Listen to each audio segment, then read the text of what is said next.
Muito bom dia, eu sou Evandro Costa, um dos diretores da BYU Management Society de Londrina, e hoje estaremos conversando sobre ética com o Johannes Castellano. Johannes Castellano é empresário, executivo, investidor. Johannes, seja muito bem-vindo. Por favor, compartilhe conosco um pouco da sua experiência. Ok. Bom, muito prazer estar aqui com vocês e conversarmos um pouco hoje. Eu tenho uma experiência como um empresário, cuidando dos meus próprios negócios a maior parte da minha vida. Mas, quando eu tinha aí um pouquinho mais de 40 anos de idade, eu fui convidado a ser um dos fundadores da Azul Linhas Aéreas para ocupar uma posição executiva para cuidar da gestão de pessoas. Como eu atuava com uma consultoria, né, neste tema, e como consultor me desenvolvi muito na área de gestão de pessoas, assessorando, cuidando dessa área em várias grandes organizações, né, eu acabei tendo a oportunidade de atuar como um dos fundadores da Azul nessa área, nesse setor, né? E fiquei ali um pouco mais de 6 anos, foi uma bênção, uma oportunidade incrível, né? Ser um dos fundadores daquela companhia. Depois atuei também como executivo em uma empresa global na área do agronegócio, que tem 2 fábricas aqui no Brasil, uma delas em Londrina, isso é o que me levou até Londrina, uma empresa israelense, então fui várias vezes a Israel durante o tempo que atuei na empresa, a China também, a empresa em capital chinesa, então também estive lá. Então, tanto como consultor, como empreendedor, como executivo, a área de gestão de pessoas teve sempre no centro, né? Hoje eu estou, neste momento, estou num trabalho voluntário, presidindo uma missão da Igreja de Jesus Cristo dos Santos dos Últimos Dias. Esse trabalho voluntário por 3 anos, junto com a minha esposa, vai se encerrar agora no final do mês de junho, mas, paralelamente, eu sou um investidor em alguns negócios, né? Tem uma empresa de reflorestamento que atua no interior de São Paulo, uma empresa de consultoria que eu atuo como membro do conselho, né? É uma empresa suíça chamada IRDE, System Master Data Establishment, e também sou investidor numa startup de tecnologia na área de educação, né? E sou investidor em algumas empresas aí, já na Bolsa, um investidor minoritário aberto, né? Na Bolsa. Então, essa é a minha vida, a minha atuação. Castellano, você como profissional de RH, né, executivo, gestor, como você vê essa relação da ética e o mercado de trabalho, a ética e o recrutamento, né? Como você avalia nos dias de hoje essa correlação? Bem, eu não penso que tenha existido no mundo uma época em que a ética tenha sido tão desafiada e, ao mesmo tempo, seja tão necessária como atualmente, né? Então, eu compreendo que o sucesso das empresas passam numa atuação correta, justa, verdadeira, limpa, e a ética é o que vai contribuir com isso. Uma empresa não é nada além de uma reunião estruturada e organizada de pessoas. Então, independentemente da atuação que ela tenha, se é uma empresa de tecnologia, se é uma empresa financeira, se é um comércio, se é uma empresa de educação, essencialmente o que as empresas têm em comum é gente, né? E são as pessoas que exercem ou não a ética. Portanto, quando você fala em recrutar pessoas, contratar pessoas, levar a ética em consideração tanto na maneira de conduzir o processo ou de identificar a presença da ética nos futuros empregados da companhia passa a ser algo fundamental. Então, naturalmente, eu entendo que a área que cuida ou suporta, né, dá apoio à gestão de pessoas numa organização deve levantar a bandeira da ética, deve ser ético pelo exemplo e pelo preceito. Essa é a correlação natural que eu vejo no tema. E como as empresas veem hoje a ética? Elas veem como um diferencial ou como algo comum? Bom, infelizmente, eu não creio que a ética esteja presente de uma maneira corriqueira na nossa sociedade de modo geral. Eu acho que isso se reflete nas organizações, né? Nós estamos vivendo um momento de emergência política no país, tá? Onde há uma polarização muito forte, como há muitos anos não se via, né? Uma polarização dos lados políticos muito intensa. E aí a falta de ética que nós estamos vendo, né, nos governos é tão absurda, tão explícita, que me leva a acreditar que a sociedade reflete isso. Então, eu acho que nós vivemos uma crise de ética. Apesar de existir um grupo faminto pela ética, e o mundo carece muito da ética, talvez cada vez mais a estética, fazendo uma brincadeira com as palavras, ou seja, a aparência, esteja valendo mais do que a ética. E, então, é assim que eu vejo. Eu acho que o mundo carece muito, não é algo que está presente. Portanto, eu acho que é um grande diferencial. Infelizmente, eventualmente, uma pessoa, por se portar de forma ética, poderá ser até discriminada, porque o politicamente correto tem tomado o lugar da verdadeira ética em muitas instâncias da nossa sociedade.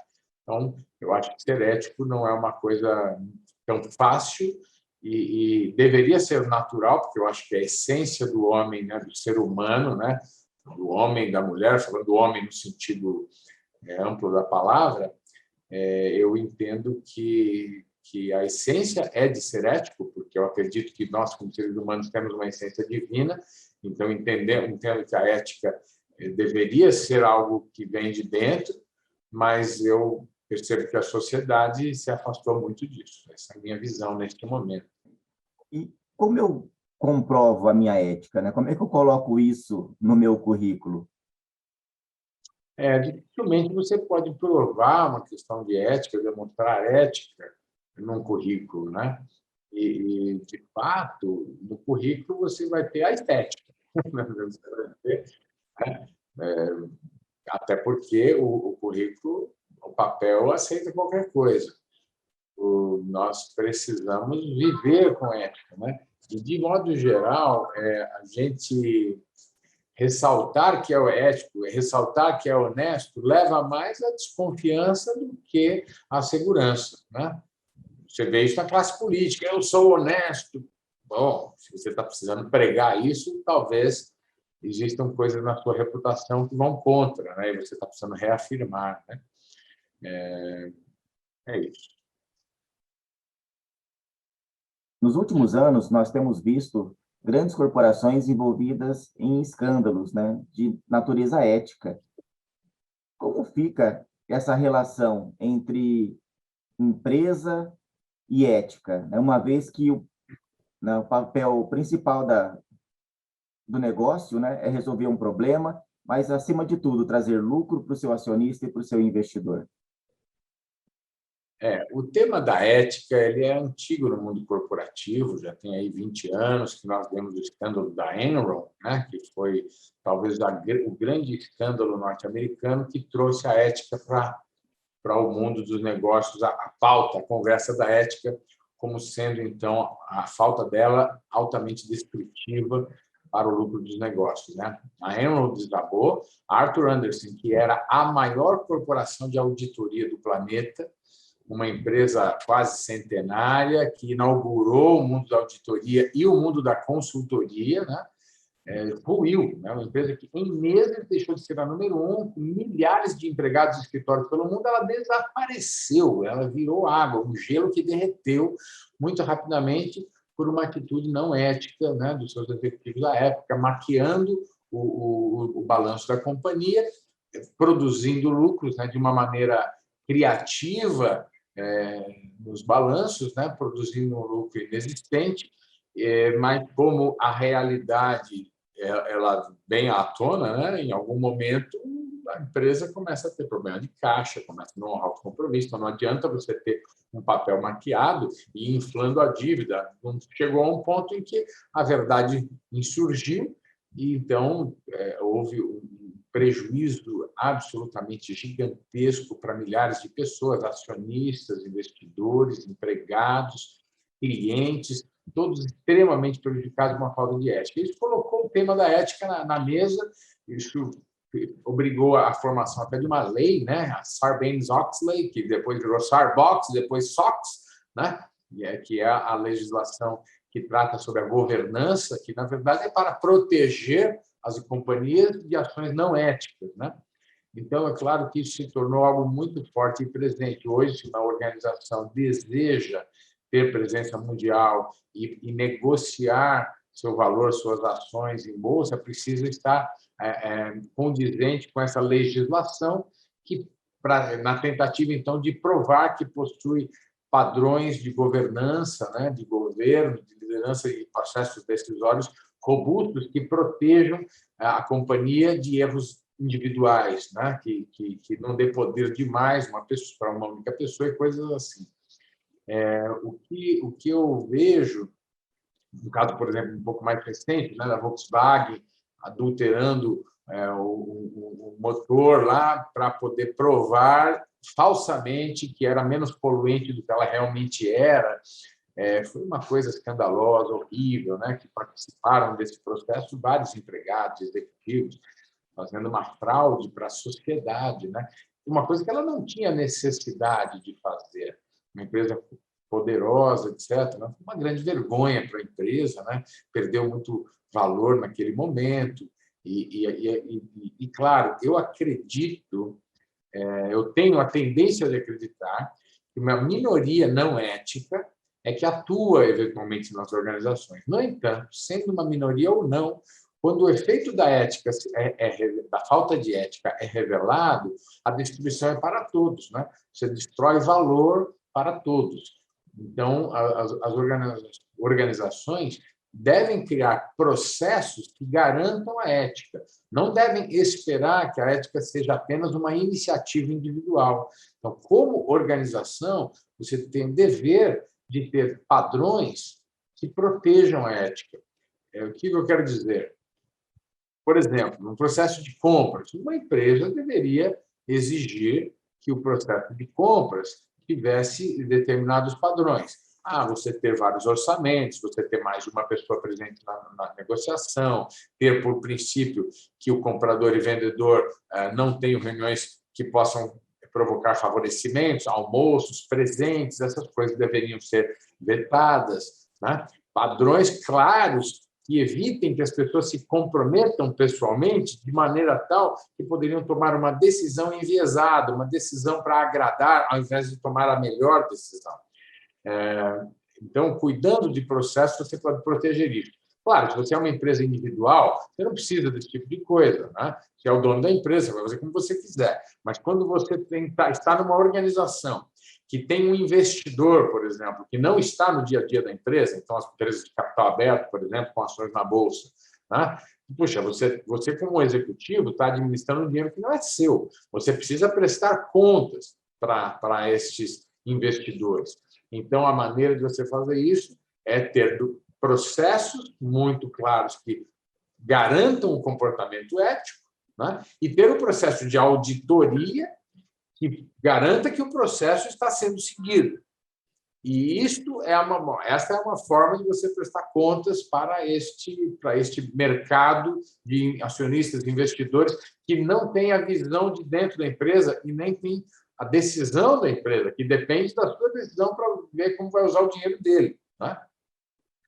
Eu penso que essa é uma responsabilidade que as organizações deveriam ter, né? Tem, né? De modo geral, e acho que é uma boa prática, mesmo que a empresa não seja de capital aberto, que ela tenha processos robustos da mesma maneira. Se uma empresa, em algum momento, né, um empresário decidir vender a sua empresa, ele vai fazer uma avaliação, valuation da sua empresa. Nesse processo de avaliação, o comprador vai querer saber se os números que ele está apresentando são verdadeiros ou não, são fidedignos ou não, e se a maneira como os números são construídos garante que foi de forma honesta. e que a empresa não está maquiando um balanço, maquiando seus valores, por exemplo. Então, se a empresa tem processos robustos e processos de auditoria desses processos que demonstrem que a ética é vivida na prática e não é apenas um discurso, né? Isso vai valorizar muito a empresa deles. Né? Muito, muito, muito. Portanto, além de ser uma coisa que traz conforto à alma, ao coração, assim, bem-estar, por você estar num lugar honesto e ético, é lucrativo ser ético. É isso, no final do dia, que eu quero falar, uma vez que no mundo dos negócios, você disse que a empresa, no final do dia, precisa dar lucro, precisa recompensar o capital. É verdade, mas não é de qualquer maneira, de qualquer jeito. Até porque a falta de ética põe em dúvida a perenidade de um negócio. Tá? Você não sabe se o negócio vai subsistir ou não se não houver ética. Né? E se você for ético ao encarar um problema, tem uma coisa importante aí. Ao ser ético ao encarar o problema, a chance de você dar uma solução verdadeira para o problema é maior do que se você tenta esconder o problema e aí ele explode em algum momento porque ele cresceu até o ponto, virou um câncer que mata o indivíduo, mata a empresa. Né? Enfim, esses são os meus comentários diante do que você colocou. Então, nós podemos dizer que, a longo prazo, compensa ser ético, mesmo que a curto prazo não se tenha essa percepção imediata? Eu acho o seguinte, né? A questão de ser ético no curto ou no longo prazo, ser às vezes ou sempre, eu não consigo imaginar uma mulher meio grávida. Né? Honestidade, não conheço, não consigo entender isso pela metade. Né? O céu é ou você não é. Puxa, então se alguém deu um deslize, está morto para sempre? Não, todo mundo tem direito de se tornar uma pessoa melhor. Né? Se você não agiu de forma não ética no passado, você pode tomar uma decisão de mudar daqui para frente e tentar consertar alguma coisa que você deixou para trás. Às vezes isso não é possível mais, e se não é possível, lamenta-se, mas você pode daqui para frente ser diferente. Então, apesar de nós afirmarmos, né, que não é possível você ser ético de manhã e não ético de tarde, ético às quartas-feiras, no dia da reunião do conselho, e não ético nas quintas, no dia que se faz as compras, é claro que você não vai, que isso não subsiste, funciona. Né? Não dá para você querer viver na cidade santa, mas manter a casa da praia no inferninho. Né? Quer dizer, não funciona isso do ponto de vista da ética. Então, eu compreendo que a ética ela tem um especial valor quando ninguém está vendo, aí é que ela faz valer, porque é fácil você ser ético na frente do seu pai e da sua mãe.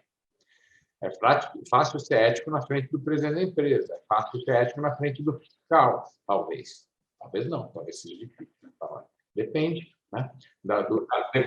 Depende da plateia. Depende da plateia que você tem. Mas, enfim, publicamente é fácil ser ético. É fácil para mim falar sobre ética com você agora, sabendo que isso está sendo gravado, sabendo que vamos ser assistidos. Né? É fácil ser ético nessa circunstância. Agora, a ética ela ganha relevância quando não tem ninguém olhando. Que aí você mostra que você é, né? Efetivamente. Então, eu entendo que a ética funciona especialmente quando tem problema. Quando está tudo certo, está tudo certo. Agora, o padrão de ética ele é um corrimão para a gente. Vou dar um exemplo. Cometemos um erro e emitimos mais poluentes do que poderíamos na empresa.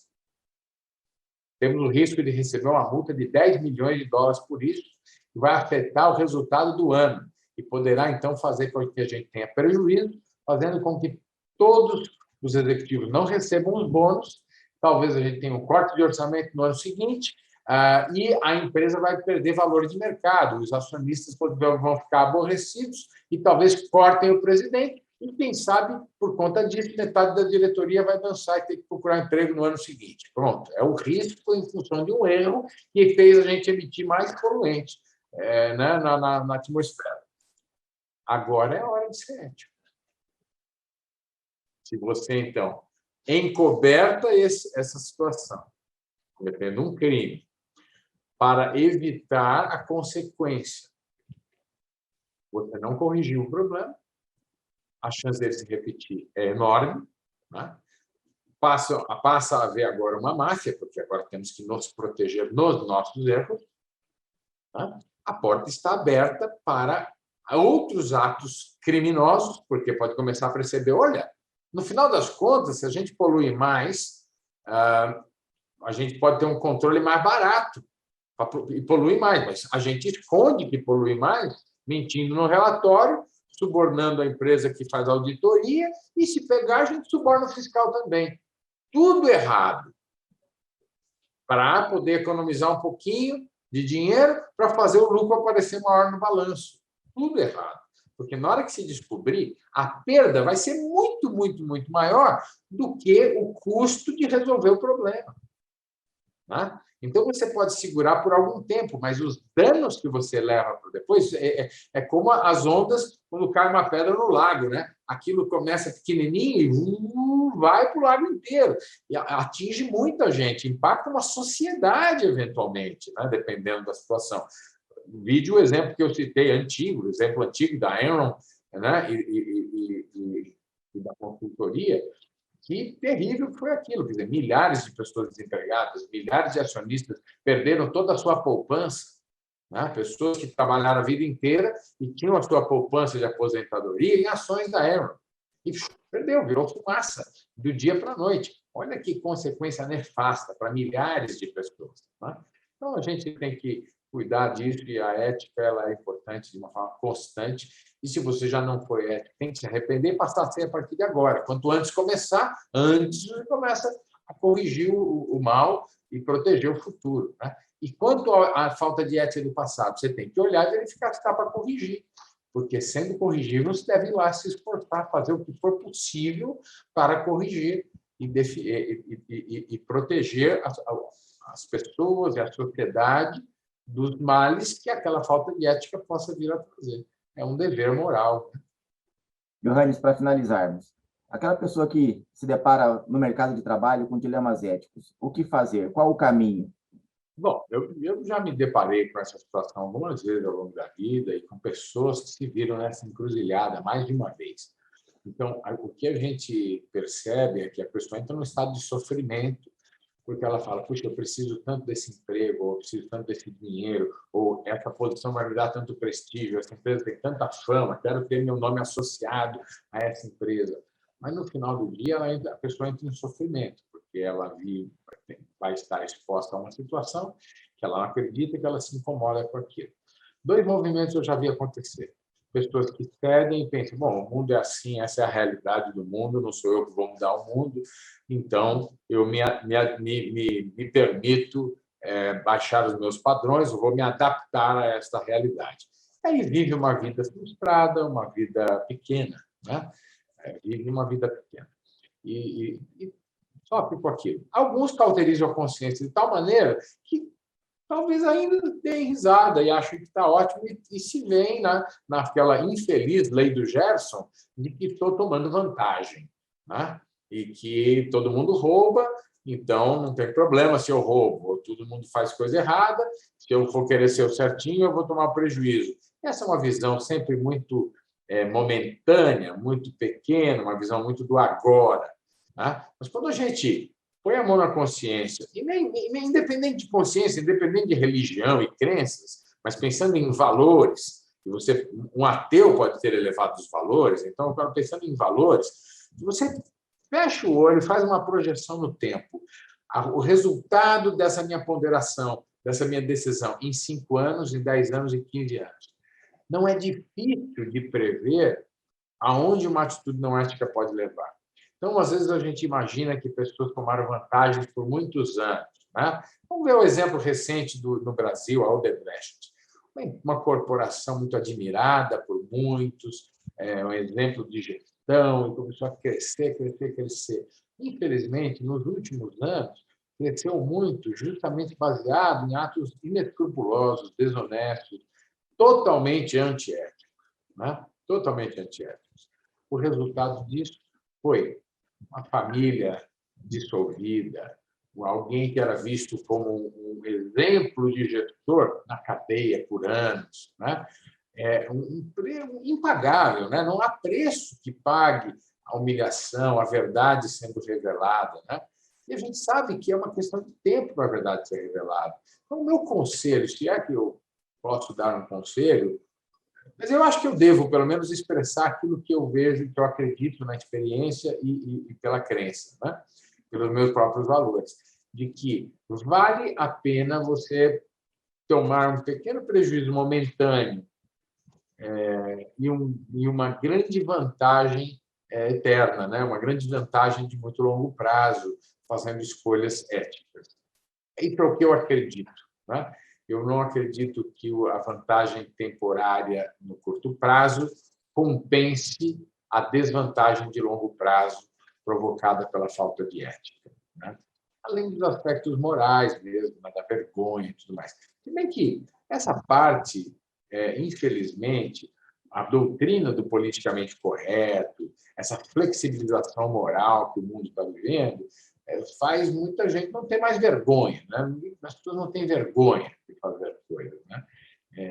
Muita gente, infelizmente, está assim. Mas eu acho que nós podemos não ceder a isso e ter a satisfação, a alegria de botar a cabeça no travesseiro e estar em paz com Deus e não estar tomando decisões desonestas, fazendo atos ilícitos, etc.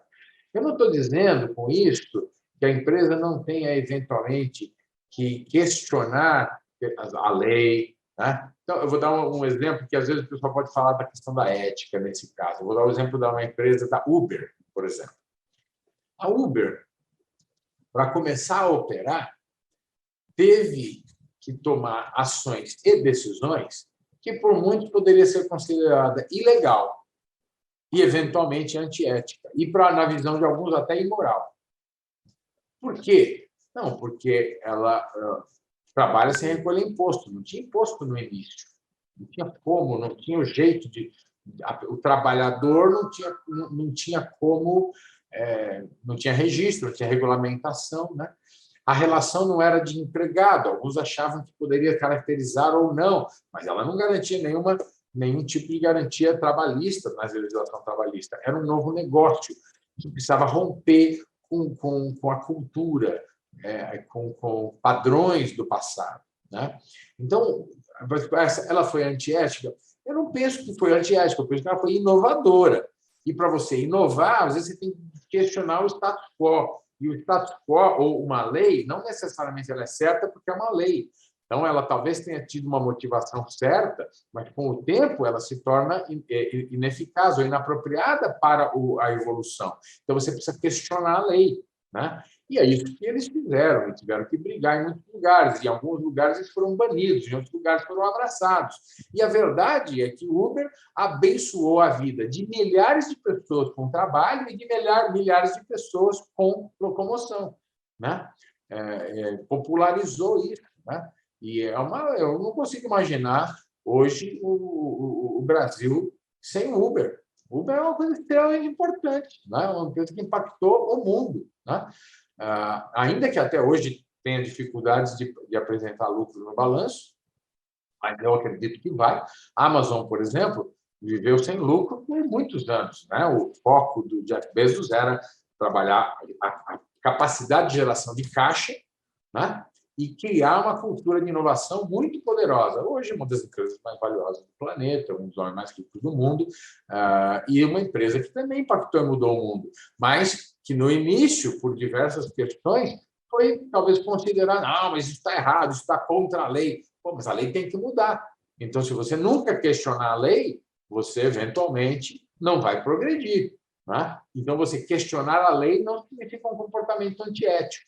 Entrar na justiça para mudar a lei, para conquistar um direito ou uma inovação que mude padrões do passado, não é necessariamente antiético, né? Então, eu estou querendo aqui ajustar o discurso, não sei, eu lamento se talvez não temos tanto tempo para a gente debater mais isso em particular, mas eu acho que a essência da ética tem a ver com a verdadeira intenção de produzir o bem.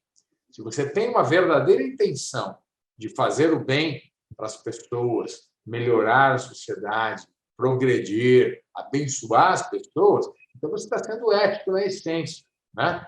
A intenção fala muito na ética, no meu ponto de vista. Inclusive, a proteção das liberdades.